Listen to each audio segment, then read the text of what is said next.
Bien-aimés dans le Seigneur, nous continuons dans cette partie, espérant terminer notre enseignement sur ce thème brise la racine principale de tes malheurs. Je suis en train de parler de toutes ces bénédictions qui sont ancestrales.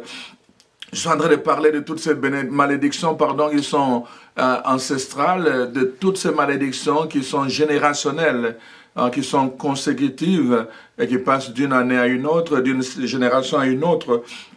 Tu as la responsabilité en tant que chrétien de briser cela. N'attends plus, chers frères et sœurs, parce que vraiment, comme Ruth l'a fait, comme Esther l'a fait aussi, tu dois prendre la décision, et comme nous le verrons, comment briser tout à l'heure. Alors voilà, donc, je voulais d'abord, je vous ai donné vraiment l'exemple de la volonté. Je dis ceci que, quand on considère l'évangile de Jean, chapitre 1, versets 12 à 13, on réalise que notre héritage peut provenir du sang, je vous ai expliqué, ça peut provenir aussi, n'est-ce pas, de la chair, je vous ai expliqué aussi, mais ça peut provenir aussi de la volonté humaine. Rappelez-vous, je vous ai dit que c'est Noé, par sa volonté, qui a maudit, n'est-ce pas, son fils Cham. Ça peut provenir de la volonté humaine. Donc, ne l'oublions pas. Nous voyons toute la volonté humaine à travers les organisations de puissance de l'époque qui dominaient les autres. L'Égypte, la Babylone, c'était des puissances de l'époque qui allaient dominer, qui allaient prendre les autres, les rendre esclaves. Et de génération en génération. Pendant 400 ans, 4 générations étaient esclaves en Égypte. Donc, voyez-vous, la volonté humaine. Et puis voilà, donc, ça me fait penser un peu à l'histoire de l'âne qui était attaché, n'est-ce pas? Dans l'évangile de Luc, chapitre 19, la parole de Dieu nous montre comment cet âne était attaché et dit, voilà, le Seigneur envoie ses apôtres en disant, allez détacher cet âne et amenez-le-moi. Alors, si quelqu'un vous demande pourquoi les détachez-vous, alors vous lui répondrez, le Seigneur en a besoin. Alors, ceux-ci étaient envoyés à l'air et trouvèrent les choses comme Jésus leur avait dit. Comme ils détachaient l'âne, ses maîtres leur dirent, pourquoi détachez-vous l'âne? Ils répondirent, le Seigneur en a besoin. Voyez-vous, ses maîtres au pluriel, l'âne était attaché. C'est symbolique aussi en même temps. Voyez-vous, ses maîtres au pluriel, l'âne, un seul âne avait plusieurs maîtres. La volonté humaine, parfois, peut nous attacher comme ça pendant des années. Nous sommes attachés, nous n'avons pas la liberté. Tant que personne, c'est Jésus qui vient libérer cet âne. Tant que Jésus ne vient pas dans notre vie pour nous libérer, nous allons passer toute notre vie, de génération en génération, attachés comme ça par des maîtres, par la volonté des maîtres. Et il y en a tellement la volonté humaine, des gens qui peuvent nous attacher par les malédictions, par des paroles de maléfices, pour nous souhaiter du mal, pour nous faire souffrir tout simplement. Ils peuvent nous attacher comme cet âne. Nous savons aussi dans le livre des Actes, chapitre 16, verset 16 des Actes des Apôtres, je vais chercher voilà. Dans Actes des Apôtres 16, la parole de Dieu nous montre comment. Comme nous allions au lieu de prière, une servante qui avait un esprit de python et qui, en devinant, procurait du grand profit à ses maîtres, au pluriel, vint au-devant de nous et s'est mis à nous suivre. Paul et nous, elle criait, « Ces hommes sont les serviteurs du Dieu Tout-Puissant, et ils vous annoncent la voie du salut. » Elle fit cela plusieurs fois, pendant plusieurs jours. Paul, fatigué, se retourna et dit à l'esprit, « Je t'ordonne au nom de Jésus-Christ, sors d'elle !» Et l'esprit sortit à l'heure même. Voyez-vous, cette femme avec sa divination, n'est-ce pas? elle apportait de profit à ses maîtres au pluriel, des maîtres au pluriel. Elle était seule, mais elle travaillait pour des maîtres. Peut-être dans ta vie, tu ne t'en rends pas compte. Dans la dimension visible ou peut-être dans la dimension invisible, tu travailles pour des maîtres au pluriel. Tu es attaché par des maîtres au pluriel. Si personne ne vient pour t'aider, si tu ne rencontres pas la parole de Dieu, la puissance de Dieu, la bénédiction de Dieu, la présence de Dieu en Jésus-Christ, ou encore la puissance de sa libération, comme Paul le fait, tu seras tout le temps esclave de quelqu'un d'autre. Tu seras tout le temps en train de produire du bien, de produire des bénédictions, de faveurs pour d'autres personnes. Mais toi-même, pendant ce temps-là, tu seras possédé par un esprit de Python. Voilà ce qui arrive, n'est-ce pas, quand je vous dis, par la volonté humaine, nous pouvons être esclaves pendant longtemps, de génération en génération. C'est pour cela que je vous ai dit la bonne nouvelle, mais aussi, voyez-vous, on peut, n'est-ce pas, hériter aussi de la volonté humaine par les paroles ultimes. Les paroles ultimes prononcées par une personne, n'est-ce pas, d'autorité. Je prends un exemple une mère qui a eu beaucoup d'enfants a soigné ses enfants, elle a tout donné pour ses enfants. Et puis ses enfants sont partis très loin. Et voilà que maintenant, où ils sont proches de villes proches d'elle ou de villages proches d'elle, elle tombe malade pendant longtemps, elle souffre seule. Et ces enfants qui ont la capacité de venir l'aider, personne ne vient pour l'aider. Et alors là, ses forces commencent à s'amoindrir. Et là, elle réalise qu'elle est en train de mourir d'estirper. Qu'est-ce qui va arriver, pensez-vous? Qu'est-ce qui va arriver? Alors elle va prononcer des paroles de malédiction avant de mourir. Et s'il n'y a personne pour venir et annuler ces paroles de malédiction, que pensez-vous qu'il va arriver? Alors justement, cet homme, n'est-ce pas, il va subir exactement ce qu'on ne voulait pas qu'il puisse subir. Il va subir la malédiction. Si personne n'annule cette malédiction, chers frères et sœurs, si personne n'annule cela, cette malédiction va germer, parce que c'est une sémence, ça va germer jusqu'à ce que ça va naître dans la vie, n'est-ce pas, de cet homme-là. Voilà pourquoi c'est important que nous puissions vraiment prendre conscience de cela. Il faut qu'il y ait quelqu'un, nous allons voir dans les choses, ce qui concerne évidemment d'autres choses que nous pouvons prendre en considération, notamment les noms. La malédiction peut venir aussi du nom. La volonté humaine passe aussi par le nom que nous donnons, n'est-ce pas, à nos enfants. Ce n'est pas l'enfant qui se donne le nom. Ce sont les parents, par leur volonté, ils disent, il va s'appeler comme ça, il va s'appeler comme ça. Mais souvent, on ne prie même pas pour donner le nom à l'enfant. Parfois parce que c'est un beau nom. Parfois parce que c'est ceci un nom sans signification.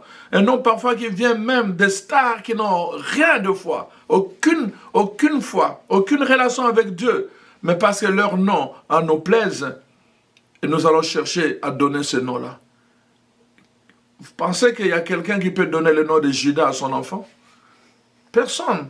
Il y a des noms là qu'on ne peut pas donner, les noms de Hitler, il y a des noms que les gens ne peuvent plus donner. Ça porte la malédiction, les gens le savent. Mais comment pouvez-vous donner un nom simplement parce que ça sonne beau? Frères et sœurs, nous devons entrer dans une nouvelle phase de notre vie de foi. Nous devons être conséquents que dans tout ce que nous faisons, nous s'aimons. Que ne vous y trompez pas, on ne trompe pas Dieu, ne vous y trompez pas. Tout ce que l'homme aura sémé, il le récoltera. N'oubliez pas ces principes fondamentaux quand nous parlons de la racine principale de notre malheur. N'oublions pas ces principes fondamentaux. Ce que l'homme aura sémé, le nom aussi, c'est ce que l'homme sème dans son enfant. Il lui donne un nom, mais le nom que l'homme donne à son enfant a une signification. A une signification. C'est porteur de sens, c'est porteur de destinée. C'est porteur de destinée. Quand ma mère m'a enfanté, les religieuses m'ont dit ceci, que pendant qu'elle était dans la salle de maternité, elle était en train de lire une revue de Saint François Xavier, qui est en lien avec le Père Jésus. Ma mère était en train de lire une revue des saints. En train de lire, elle était enseignante. Donc, elle était dans la salle d'attente en train de lire une revue des saints, Saint François Xavier. Et alors, elle a dit aux sœurs, pendant ce temps-là, elle dit, si c'est un garçon, je vais lui donner le nom de François Xavier. Si c'est une fille, je vais lui donner le nom de Françoise. J'aimerais vraiment qu'il serve le Seigneur comme Saint François Xavier. Alors, je suis venu un garçon. Et alors, ma mère m'a donné, ils m'ont donné le nom de Saint François Xavier. Et pendant longtemps, ma mère, je n'ai pas connu ma mère tellement parce qu'elle est décédée quand j'avais 3 ans.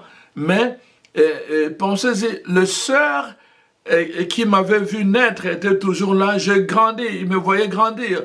Il me voyait grandir. Et puis après, quand je suis allé au séminaire, elles se sont dites entre elles pendant un repas. Elle dit, mais est-ce que vous vous rappelez ce que Marie-Agnès avait dit quand elle a couché de François, qu'on lui donne ce nom pour qu'il puisse servir le Seigneur? Il est allé au séminaire, elles ont pris la décision unanimement de ne pas m'en parler. Elle dit, on ne doit pas lui en parler parce que ça peut le pousser et apporter un poids moral qu'il faut que je devienne prêtre simplement parce que ma mère l'a souhaité. Elles ont gardé secret cette vérité-là. Le jour de mon ordination, elles sont toutes venues. Et c'est ce jour-là, après l'ordination, j'ai prié, j'ai donné des bénédictions. Et là, une des sœurs, avec tous les autres, a pris la parole et dit, nous sommes vraiment contentes, heureuses de te voir enfin accomplir la volonté de ta mère. J'ai dit, quoi ça? Elle dit, oui, c'est comme ça qu'elle me racontait que quand ma mère attendait ma naissance, alors elle était en train de lire cette revue et elle a choisi de me donner le nom de François Xavier pour servir le Seigneur. Voyez-vous? Donc la puissance de la parole, elle a sémé une parole et je suis devenu exactement ce qu'elle avait sémé. Voyez-vous, chers frères et sœurs? Et maintenant, à partir de moi, parce que je connais le principe biblique, je peux introduire la bénédiction dans ma famille et briser toutes ces chaînes-là de malédiction qui pesaient sur ma famille pendant des générations du côté de mon père et de ma mère à cause justement de l'idolâtrie. Voyez-vous, chers frères et sœurs, quelle grâce, quelle bénédiction ma mère a eue, vraiment, quelle intuition elle a eu à me donner ce nom et à me consacrer au Seigneur en ce moment-là, sans réaliser, elle-même n'a pas vu ce que je suis devenu. Mais elle a sémé, elle est morte, elle n'a pas vu ce que je suis devenu. Ce sont les autres qui ont vu, et ce sont les autres qui voient maintenant. Voyez-vous, chers frères et sœurs, c'est très important ce que nous sémons, la sémence qui est entre nos mains, dans nos paroles, dans nos gestes, dans nos actes. C'est très important, soyez conscients de cela quand vous sémez sur vos enfants. Et le nom que vous donnez à votre enfant, faites attention. Le nom que vous donnez à votre enfant, faites attention. La volonté humaine passe aussi par le nom. Remarquez, quand vous regardez dans l'Ancien Testament, c'est pas par hasard que quand Abraham et Sarai sont ensemble par la volonté de leur père, sont ensemble, ils deviennent ensemble, mais c'est la stérilité. Ils sont ensemble, c'est la stérilité. Il fallait, quand Dieu bénit Abraham, et on arrive au moment où il s'apprête maintenant, n'est-ce pas, à devenir le père de la multitude, qu'est-ce que Dieu fait? Il change ton nom. On ne t'appellera plus Abraham, on t'appellera maintenant Abraham. Et comme j'explique dans plusieurs enseignements, qu'est-ce que Dieu a fait? Il a soufflé son souffle. H-A. Ha, ha. En hébreu, c'est en même temps aussi le souffle de Dieu. Donc, dans ce nom d'Abraham qui était stérile, Dieu a soufflé la souffle de bénédiction, de vie, et Abraham est devenu Abraham. Le souffle de Dieu est entré dans cette vie stérile. Et alors, Abraham a pu devenir le père de la multitude. Voyez-vous, chers frères et sœurs, le nom a dû changer. Sarai, c'était la même chose. Son nom est devenu Sarah. Est devenue la mère de tous les vivants, exactement comme Ève, voyez-vous? Le nom a changé. Dieu change le nom pour changer la position et la situation de quelqu'un. Parce que c'est très important, le nom du point de vue biblique porte un sens et c'est la sémence de notre destinée. On ne peut pas prendre le nom par hasard. Il y a des noms, des gens qui ont changé de nom. Je peux vous parler, ma sœur, ma petite sœur, la cadette, la toute cadette, et Antoinette. Alors ma sœur Anto, quand elle est née chez nous, on avait l'habitude de prendre le nom de père, mais il y avait aussi un nom qu'on appelait nom authentique, c'est d'un ancêtre. Voilà qu'on lui a donné le nom d'un ancêtre qui était du côté de maman, un oncle, des choses comme ça, qui n'était pas de bonnes mœurs. Alors imaginez donc Anto qui portait ce nom-là, qui m'a pas. Et alors, elle a intégré dans sa nature, elle était malade, elle avait des coliques tout le temps, elle était vraiment chétive, malade tout le temps. Mon frère qui était à l'est du pays a demandé qu'on l'amène là-bas, on l'a amené là-bas, le médecin ne trouvait pas la cause de sa maladie. Et chaque année, depuis son enfance, elle grandissait, c'était toujours de coliques. Elle commençait à souffrir, à pleurer la nuit, le jour et tout le reste. On l'a connue comme ça, on s'inquiétait, les gens se demandaient qu'est-ce qu'il faut faire. Et finalement, elle est allée chez mon frère et puis finalement, avec beaucoup de discernement, on a dit on va lui retirer ce nom-là officiellement. On a rayé ce nom-là de tous ces documents. Et alors, donc, maintenant, elle porte juste deux noms qui Bouengue, Antoinette. C'est tout. Donc, à partir du moment où il y a eu changement de nom, il y a eu aussi changement d'état. C'est-à-dire que sa santé s'est améliorée. Aujourd'hui, elle est mariée, elle est en Belgique, elle a 4 enfants, des grandes filles. Donc, c'est vraiment pour dire vraiment qu'on vient de loin. Une malédiction peut passer par le nom que nous portons, le nom qu'on nous a donné. C'est pour cela que vous voyez dans le livre de Genèse au chapitre 35, je vais prendre le verset 16 jusqu'au verset 18. C'est l'histoire de Rachel, la femme de Jacob, qui est en train d'accoucher son fils et qui va mourir. Alors voici ce qui est raconté. Donc ils partirent de Bethel, donc Jacob avec toutes les femmes, toute son équipe, de Bethel, et il y avait encore une certaine distance jusqu'à Ephrata. Lorsque Rachel accoucha, elle eut un accouchement pénible. Et pendant le douleur de l'enfantement, la sage femme lui dit, « Ne crains point, car tu as encore un fils. » Et comme elle allait rendre l'âme, elle allait mourir, car elle était mourante, elle lui donna le nom de Ben-Oni. Alors, qu'est-ce que signifie Ben-Oni? Ben-Oni signifie « fils de ma douleur ». Cet enfant allait porter pendant toute sa vie le souvenir de la souffrance de sa mère. Cet enfant allait souffrir toute sa vie. Et voilà que Jacob arrive, on lui dit que voilà, ta femme a mis au monde un fils. Et alors quand elle arrive là-bas pour voir, sa femme est décédée, et puis elle prend l'enfant, et elle lui a donné avant de mourir le nom de Ben-Oni, l'enfant de ma douleur. La première chose que Jacob a fait, il dit non, il a annulé ce nom-là.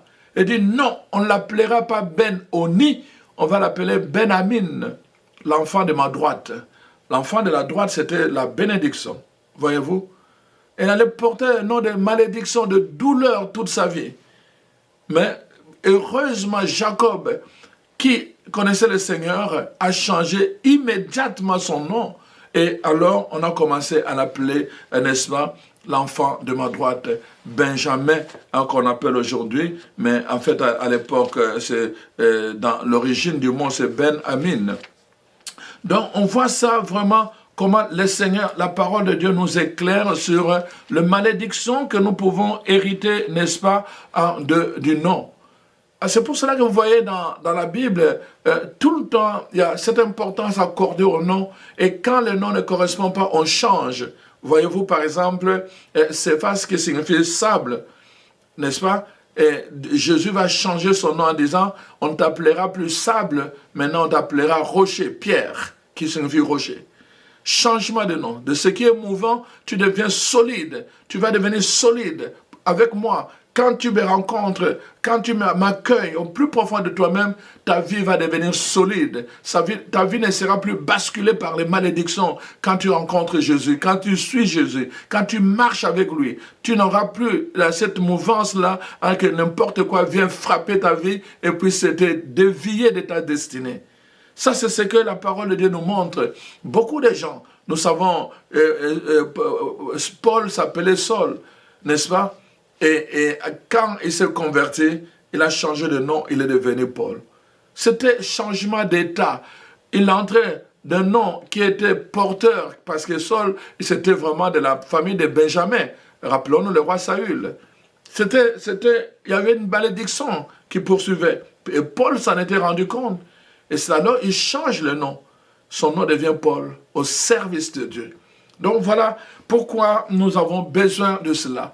Et la parole de Dieu continue encore. Je vous ai dit, il y a des malédictions qui peuvent passer par le nom, qui est la volonté humaine. Les humains peuvent nous donner un nom. Dans 1 Chronique, chapitre 4, verset 9, voici ce qui est écrit. Jabet était considéré que ce frère, était plus considéré que ce frère. Sa mère lui donna le nom de Jabet en disant, c'est parce que je l'ai enfanté avec douleur. On va dire l'enfant de la douleur encore. Voyez-vous? Alors, Jabet portait ce nom-là pendant longtemps, le nom de la douleur. Et puis là, il a pris conscience, là c'est lui-même. Nous voyons que dans le cas de Benjamin, c'est son père qui a pris conscience dès la naissance et dit, il faut que je change son nom. Mais ici, Jabet a grandi avec ce nom-là qui portait la douleur. Alors, lui-même prend conscience que la racine principale de ses malheurs, c'est son nom qu'il a hérité de sa mère. Lui-même prend conscience. Qu'est-ce qu'il fait? On nous montre, Jabet adresse une prière à Dieu. La Bible dit au verset 10, Jabet invoqua Dieu d'Israël en disant, si tu me bénis et que tu étendes mes limites, si ta main est avec moi, et si tu me préserves du malheur, en sorte que je ne sois pas dans la souffrance, alors Dieu lui accorda ce qu'il avait demandé. Il demandait à Dieu de le bénir. Alors, voyez-vous, je l'ai enfanté dans la douleur, dans la souffrance. Et il dit, bénis-moi, c'est-à-dire change mon nom, qui est porteur de malédiction, de souffrance, pour qu'il soit porteur de bénédiction, pour que je ne sois pas dans le malheur, que je ne sois pas dans la souffrance, mais au contraire, bénis-moi, que je puisse, n'est-ce pas, que je puisse étendre mes limites, c'est-à-dire aller au-delà. La bénédiction nous permet d'étendre nos limites. La malédiction nous rétrécit. La malédiction nous limite comme cet âne. Nous portons une chaîne. Nous ne pouvons pas aller au-delà de ce que le maître décide pour nous. Un esclave ne peut pas aller où il veut. Il est vraiment dressé, structuré par le besoin, la pensée, la volonté de son maître ou de ses maîtres. Alors, donc, voyez-vous ce que la parole de Dieu nous montre à propos de nous. Nous devons en être conscients parce que si nous ne faisons pas attention au nom que nous avons reçu, qui peut être porteur de malédiction, et si nous ne faisons pas attention aussi au nom que nous donnons à nos enfants, alors nous devenons complices justement de cette malédiction qui se perpétue pendant des générations et des générations. Voyez-vous? Notre mission en tant que chrétiens, chrétiennes, c'est de briser la racine principale de malédiction, de malheur dans notre vie, dans notre famille et dans les générations à venir. Mais nous devons nous positionner justement. Alors, la volonté humaine, c'est aussi, je dis ceci, que la malédiction peut entrer par la chair, par le sang, par la volonté humaine. C'est ce que je suis en train d'expliquer. Je dis la volonté humaine, ça peut passer par le pouvoir. Quelqu'un qui est puissant par la puissance humaine, qui est puissant, il peut dominer quelqu'un d'autre. Ça peut passer par la connaissance occulte. On peut dominer l'autre aussi. Ça peut passer, n'est-ce pas, par la jalousie, la colère. On peut dominer l'autre. On peut lui souhaiter le malheur. Ça peut passer aussi par les paroles ultimes. Quand quelqu'un qui a autorité, comme une mère, un père, ou quelqu'un qui a autorité, meurt en laissant des paroles, des malédictions, cette parole, tant que ce n'est pas annulé, ça va toucher. Ça peut nous toucher, ça peut nous affecter, et ça peut affecter nos enfants. Ça peut passer aussi, je vous ai dit, par le nom que nous donnons, la volonté humaine, le nom que nous donnons à nos enfants. Ça peut passer par le nom, parce que le nom est porteur, n'est-ce pas? Porteur de tout ça. Il y en avait un enfant là qui s'appelait Moukoussa. Moukoussa, c'est démangeaison en français. Et je vous dis là, cet enfant-là créé, il ne faisait que apporter des problèmes à sa famille, à tout moment, à cause du nom qu'on lui avait donné. Nous devons faire attention au nom que nous donnons à nos enfants. Et là, je voulais vous expliquer que la volonté humaine peut passer aussi par les alliances, notamment le mariage. Voyez-vous, si moi, je suis dans une famille sans histoire et que je me marie avec un homme ou une femme qui est dans une famille avec une histoire, naturellement, à cause de l'union, nous devenons un. Je vais hériter par alliance ces malédictions qui sont passées par la chair, par la volonté humaine ou par le sang. Je vais hériter de cela. Voyez-vous pourquoi, dans l'histoire de Tobie et Sarah, la parole de Dieu nous montre que Sarah était porteuse de malédictions. Chaque mari qu'elle épousait mourait chaque fois qu'il voulait s'unir. Mais quand Tobie est arrivé, il connaissait Dieu. Alors, quand ils sont arrivés, ils sont montés dans la chambre. Qu'est-ce que Tobie a fait pour sa part? Alors, ils se sont mis au lit et aussitôt après, il a dit à Sarah, il dit, mettons-nous à genoux. Ils se sont mis à genoux avant de consommer le mariage. Ils ont invoqué Dieu. Et Tobie prie comme ceci, Seigneur, c'est toi qui as dit que l'homme quittera son père et sa mère, il s'attachera à sa femme, et tous deux ne feront plus un. Voyez-vous, il a dit cela. Maintenant donc, si nous avons péché, si nos parents ont péché, accorde-nous ta miséricorde et bénis notre union. Là où tout le monde, tous les 6 hommes sont passés en mourant, Tobie est sorti vivant. Pourquoi? Parce qu'il a pris vraiment la grâce dès le commencement du mariage de briser, n'est-ce pas, la racine principale de malheur de cette femme, Sarah. Voyez-vous, c'est très important. L'alliance peut être aussi la voie par laquelle une malédiction peut entrer dans notre vie. C'est pour cela que nous devons faire attention. Je m'adresse aux jeunes filles, aux jeunes garçons. Quand vous avez un projet de mariage, ne vous laissez pas juste prendre par des émotions. Vérifiez aussi l'histoire du côté de garçon. Vérifiez l'histoire du côté de la fille. Bien sûr que votre mariage à vous deux, vous pouvez briser ces choses-là, mais vous devez être informés. Quand vous avez l'information, alors mettez-vous vous deux à genoux et commencez à invoquer Dieu, invoquer le sang de Jésus-Christ pour briser toute racine principale de malédiction du côté de l'homme ou du côté de la femme, du côté paternel ou du côté maternel. C'est très important avant même de consommer votre mariage. Malheureusement, les gens attendent d'abord, ils commencent leur aventure et puis finalement, quand ils commencent à voir des signes de malédiction, et là, ils commencent à courir par-ci, par-là pour chercher des solutions. Non, chers frères et sœurs, cet enseignement est pour vous prévenir, justement pour que les choses ne se passent plus comme avant. Vous avez maintenant l'information, c'est très important vraiment que vous puissiez adopter, n'est-ce pas, la bonne attitude. Et quand je parle justement, beaucoup de misères sont dans le couple parce que justement, ils n'ont pas fait attention à cet élément-là, des critères-là, au niveau des parents, des arrière-parents, des grands-parents, n'est-ce pas? On n'a pas fait attention, on s'est juste amusé comme ça, sans vérifier l'histoire de l'autre. Je vous en prie, chers frères et sœurs, je vous en prie, chers jeunes, faites attention, c'est pour votre bien, c'est pour votre destinée. Vous vous engagez, vous devez briser, n'est-ce pas, la racine principale de la malédiction pour que ça ne passe pas à votre génération et que ça ne passe pas à d'autres générations. Et je voulais aussi attirer l'attention là-dessus sur tout ce qui concerne les parrains et les marraines. De baptême, et aussi les témoins de mariage. C'est très important. Vous savez, les enfants, les païens, parfois, ils s'adonnent simplement comme ça. Ah, je vais prendre tel mon oncle parce qu'il n'a jamais été parrain. Je prends tel parce qu'elle n'a jamais été parraine. Ah, je prends mon ami tel, je prends telle sœur. Mais parfois, nous ne regardons même pas sa vie. Nous ne regardons pas son histoire. Nous devons faire attention, chers frères et sœurs. Si vous voulez vivre sous le signe de la bénédiction de Dieu, il faut faire attention à toutes ces indications que je vous donne. On ne choisit pas les parrains par hasard. Ça doit être le signe que vraiment quelqu'un va apporter la bénédiction dans la vie de votre enfant. Alors vraiment, voilà ce que je voulais vous partager. Et je vais terminer avec cette question de cause et en même temps aussi comment briser. Ça va être la dernière partie de cet enseignement, la dernière partie. J'ai été long, mais c'était important pour vous.